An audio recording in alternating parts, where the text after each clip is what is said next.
বয়সের সাথে সাথে বলে নাকি সব ঠিক হয়ে যায়। Is it true? বয়স হয়ে গেলে রিলেশন ঠিক হয়ে যাবে? বয়সের সাথে সাথে রিলেশন কিছুই ঠিক হয় না। মানুষ হয়তো অভ্যস্ত হয়ে যায় সেই জীবনে সেরকমভাবে থাকা।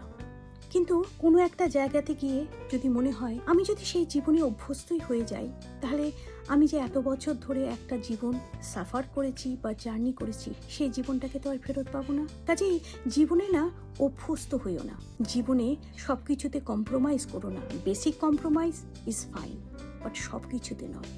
কিছুটা সময় তুমি নিজের জন্য দিয়ে ভয়েস রেস করো। যেটা তুমি দেখছো তোমার ভালো লাগছে না, সেটা তুমি প্রকাশ করো। যেটা তুমি দেখছো তুমি পারছো না, সেটা তুমি প্রকাশ করো।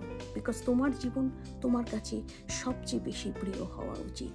তবেই তো তুমি সবাইকে ভালোবাসতে পারবে। তুমি যদি নিজেকেই কদর না করো, তুমি অন্যকে যতই করো না কেন, তারা তোমাকে কোনোদিন কদর করবে না। Just think about